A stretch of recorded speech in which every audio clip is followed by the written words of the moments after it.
Yan mga idol, bago natin simulan yung ating vlog, shoutout natin si Sir Ivan G at si Kevin Chavez. Yan. Thank you sa pag-subscribe mga idol. Simulan na natin yung ating vlog.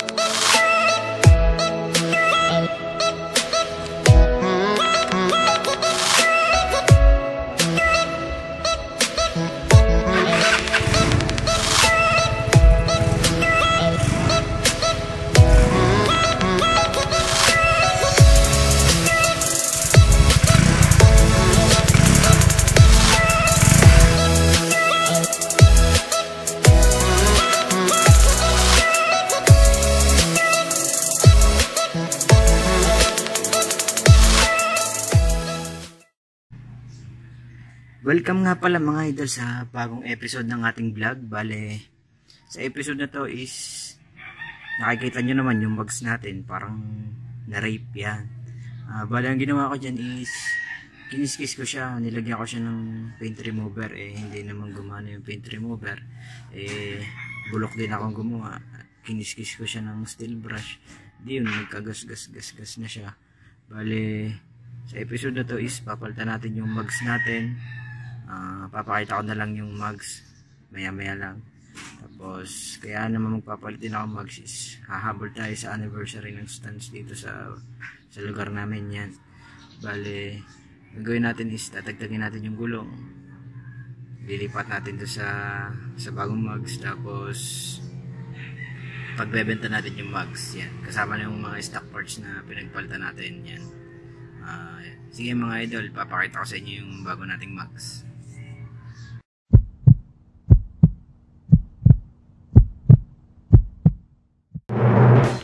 Yan mga idol, yan yung ating bagong mugs. Comstar siya mga idol, tapos may hub and mile tayo. Hindi pa nga pala nakakabili ng dito ng pito, baka sa shop na lang tayo bumili pag nagpakabit tayo. Hindi ko kasi kaya ikabit yung gulong Di siya mga vulcanizing shop na lang. Yan, bali open natin to mga idol, itong mugs. Pakita ko sa inyo.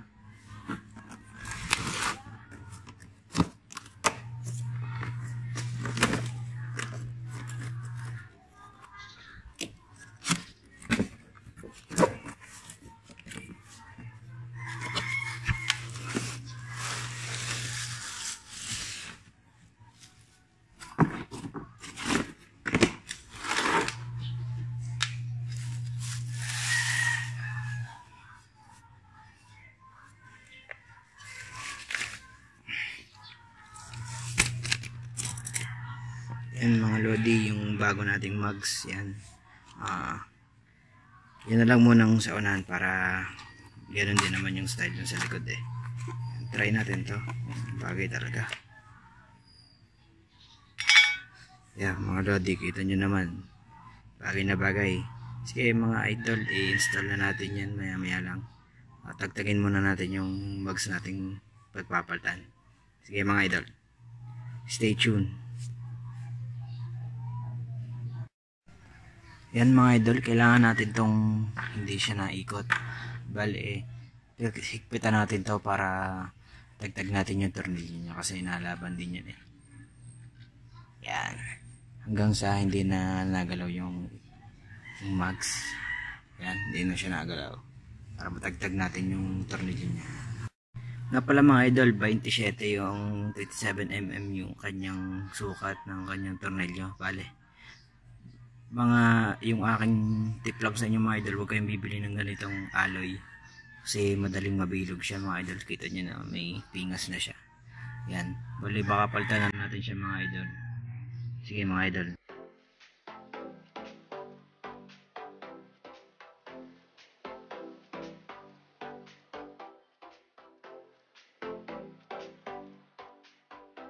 Yan mga idol, bago nyo tagtagin to, isluagan nyo muna ulit yung sa preno para matagtag yung mugs. Yan mga idol, tagtagin na natin to. Hindi pa malaki.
Yan mga idol, kita nyo yung kalokohan kong ginawa sa mags natin. Yan.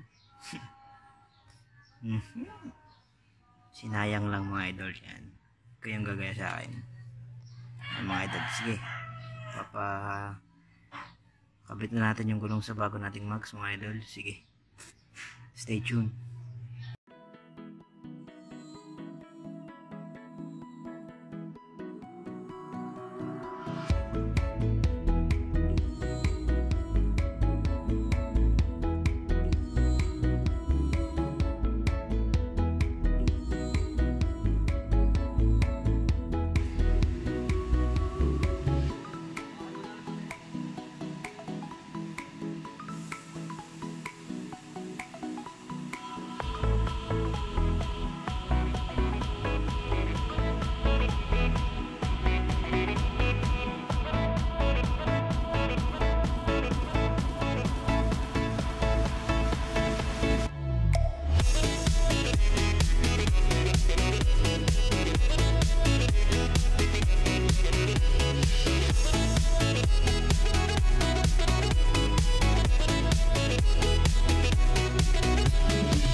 Yan mga idol, bale yung sa huli yung video ko nagpapagawa na ako ng gulong is hindi kaya nung magbo-vulcanize eh. Yan. Kahit maganda na yung item nila, hindi nila kaya. Bale punta ako doon sa malapit doon sa amin eh, malayo-layo medyo yan. Yan, nakasakay na naman ako. Akala ko kaya doon sa malapit lang eh. Siguro doon lang sa amin kahit malayo-layo. Try natin. Kung kaya, alam ko kaya nila kasi doon lahat ng kagrupo ko nagpapagawa ng ganun. Hindi nila kaya dyan eh. Yan. Bale, sige mga idol, update ko na lang kayo sa mga sunod na mangyayari. Basta kaya yan, kaya nila yan. Pag hindi, wala tayong gulong. Yan, yan mga idol. Stay tuned na lang mga idol. Sige.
Yan mga lodi, bale ayos na yung mags natin, kakabit na lang natin.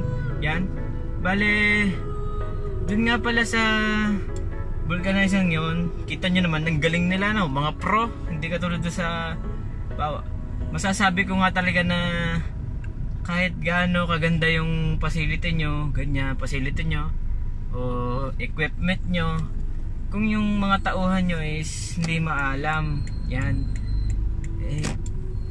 mga bagay na tag dito, yung mahirap talaga, hindi na nila hinahanapan ng kung paano gawin yung ganyan.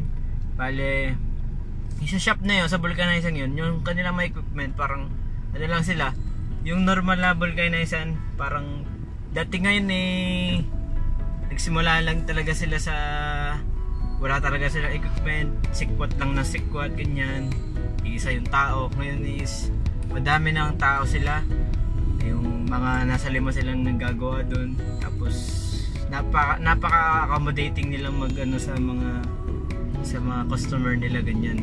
Kahit na ganun lang yung kanilang facilities, ayos silang gumawa. Yung katulad na lang doon sa Mags na yun, ang ano nila doon is, tip ko lang sa inyo, kung magpapaano kayo ng ganun, ang ginagawa daw nila kasi para umulwa yung ganun kaliit kanipis na gulong is yung tab dito, ginagawa nila, kita nyo naman tinutubog sa tubig, diba? Yun daw yung paraan para umulwa yung kanilang gulong, para mag-spread yung kahit hindi sakto talaga yung mugs, is yung basta gumanon lang, yung basta yung spread yan, umulwa. Yun, kailangan ng tubig. Tapos pagkatapos nung ilubog siya sa tubig, papahanginan mo siya ng malakas para para magkahangin yung loob. Tapos pagkatapos nun, pagka umulwa na siya mga idol, is ilalabas niyo yung tubig. Ilalabas niyo muna yung tubig. Tapos palabas yung tubig hanggang sa maubos. Tapos pagkatapos nun, hanginan niyo na siya. Kung wala na siyang laman ng tubig, hanginan niyo na siya. Tapos ilubog nyo ulit sa tubig. Sa may hangin na yung loob, yung i-check mo na lang yung kung may nasingaw ba, kung may nabula-bula, yan, para ma-check nyo kung okay na ba siya, yan. Yun lang naman atang yun lang sinabi nyo lang sa akin Tapos kung ilalagay mong gulong, kailangan mo is kamayin mo na siya. Tapos kakamayin mo siya at lagyan mo ng grasa kahit ng konti yung yung gulong.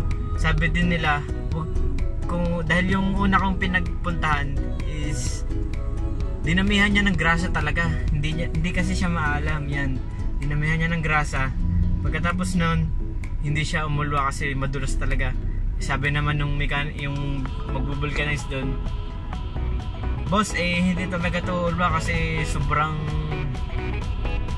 dami ng grasa, kailangan sa tubig talaga to ilulubog, yan. Yun ang payo niya sa akin. Tapos para hindi magasgasan yung ating mugs, kakamayin dapat natin yung paglalagay ng gulong sa mugs, yan. Yan mga idol. Bale, yan mga idol yung tips natin para sa mga mag-i-stance dyan. Tapos ayaw magasgasan yung mugs, ay di yun ang ating gawin mga idol. Tapos hanap tayo ng marunong na mag-vulcanize. So yung sa mga ka-member nyo dyan na nag-i-stance, gusto nyo sumali, di humingi tayo ng advice, huwag kayo mahiya kung saan kayo magpapaano ng gulong, ganyan, para hindi masayag yung ating mugs mga idol. Yan mga idol, sige, bale panoodin nyo na lang yung sunod dito na ikakabit ko na yung mugs mga idol. Yan, pati yung hub and mile mga idol.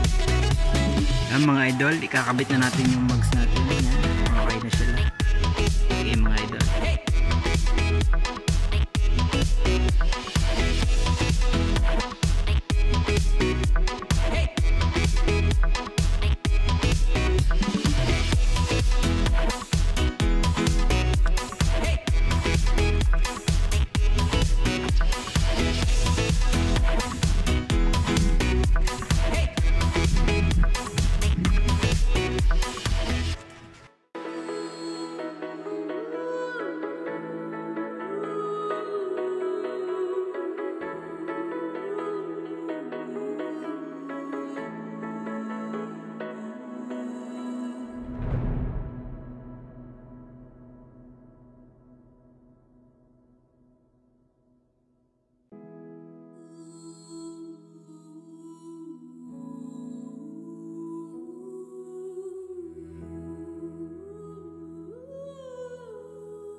Yan mga idol, tinagtag ko na tong speedometer natin, yung nag-indicate kung paano, gaano kahaba, gaano kabilis yung ating motor. Yan yung speedo, yan, para mailagay natin yung hub and mile natin. Yan mga idol, sige, kakabit na natin yung ating mugs mga idol. Mamaya na lang natin kapit yung ating leg shift. Yan, sige.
Yan mga lodi, bale tapos na tayo sa ating pagpapalit ng mugs. Kita nyo naman mga idol, ganda no, bagay na bagay sa kulay mga idol. Yan bale nagastos ko dyan is sa mugs is 3.6. yan, order siya mga idol, bali sa linggo din yun.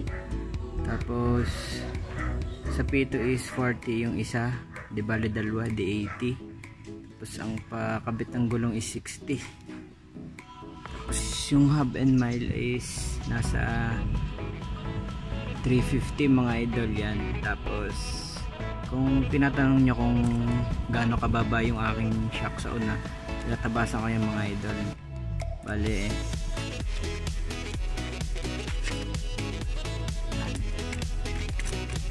ito yung mga idol ng shock ko, liit na lang siya. Yan. Yan, kung may nagtatanong, ganyan lang tinabasan yan mga idol. Yan. Yeah.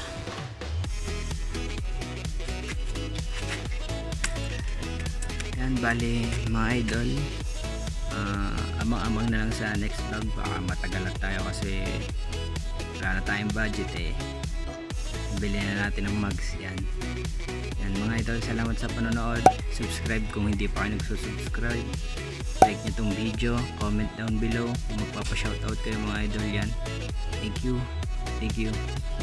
See you on the next vlog mga idol. Thank you.